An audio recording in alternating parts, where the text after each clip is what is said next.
All right, kiddos, this is question number 1. We're going to talk about editing questions this week. So when we're looking at editing questions, we're going to see the word change, okay? When we see that word change, we're looking for cups, C-U-P-S. That means the issue that we're going to correct is always going to be either capitalization,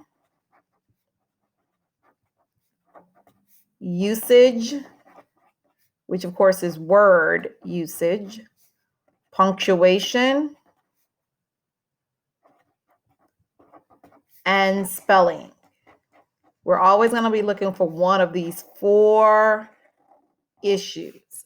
So whatever we correct is either going to be capitalization, word usage, meaning that the word is used incorrectly.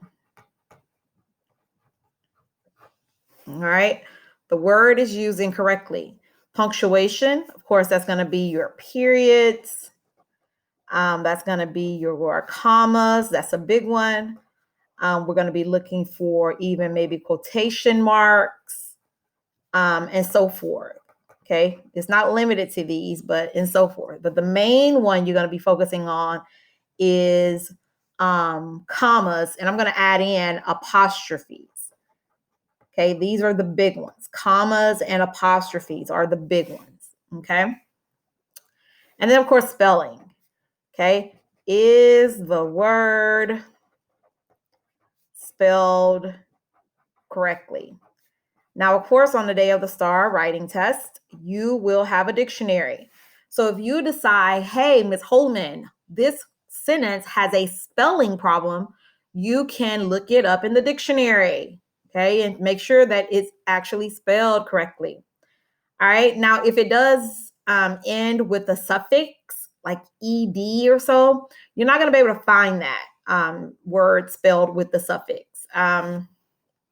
So you'll have to take the suffix off and then look for the base word. And we'll talk about that in answer choice C. Okay, so looking at the sentence, it says woodpeckers pecked at bugs in dead trees, comma, and blue jays plucked juicy fruit from live ones. Okay, so this word is pecked and this word is peeked. Okay, so when you're pecking, that's like we're going to say like a bird's beak. Okay, and then when you peek, we do that with our eyes, right? We peek at someone. Okay, so I'm going to have to ask myself, looking at sentence 23, are the woodpeckers pecking like with their beak? Are they pecking at those bugs, or are they peeking? Are they looking at them with their eyes? Okay. And if a woodpecker is pecking at bugs in the dead trees, then they're probably eating them, right? So I'm going to assume, right, correctly, that the woodpeckers are pecking because they're eating those dead bugs, right? So A can't be my answer because the woodpecker isn't just peeking at the bugs. He's actually probably, or she's actually pecking at them to eat them. All right. So if I chose this answer, this would have been a word usage problem. Okay. Or we could have just abbreviated that and said you. So that would have been a usage problem. B says delete the comma. Okay.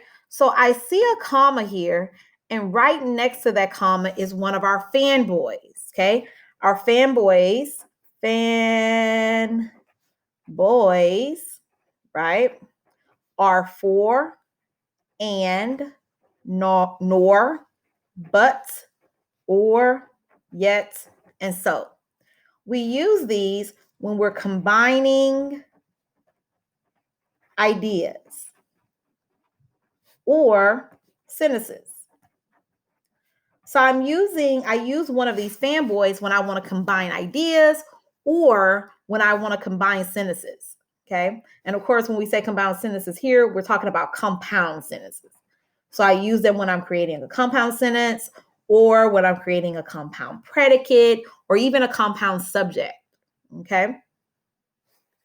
So looking at this, if I see a comma and a fanboys together, that means they're probably trying to make a compound sentence.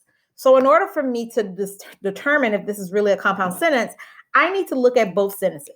So in front, this part here is basically our glue, right? So on both sides of that glue, I need a sentence. So this should be a sentence.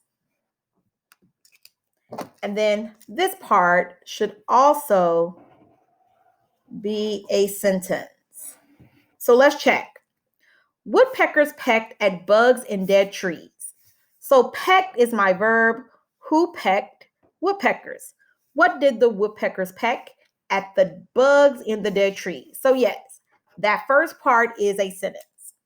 Then I have my comma and my fanboys. Let's look at blue jays. Blue jays plucked juicy fruit from live ones. So plucked is my verb. Who plucked? Blue jays. So that's my subject. What did the blue jays pluck? Juicy fruit from live ones. So this is absolutely a compound sentence. We've put two sentences together with a comma and a fanboy. So I have two sentences put together or glued together with a comma and a fanboys. The only way I can put two sentences together like this would be with a comma and a fanboys. Okay. There's another way, but we're not going to talk about that one today. All right. So B is not my answer because I don't want to delete the comma because I need it. So then the only two choices left are C and D. Change plucked. Okay. That would be past tense to plucking. That ing on the end of that makes it present. So I have to ask myself, are the blue jays plucking? Are they doing that plucking in the sentence right now at this very moment? Or did they already pluck? And if I look at the verbs already in my sentence, I'll see that the woodpeckers pecked. So if this verb is already past tense, then this verb also needs to stay past tense. So my answer C. C cannot be my answer. The final answer on that one is D. So if I had chosen B, that would have been a punctuation correction. If I had chosen C, that would have been a usage correction. So in this case, make no change is my answer.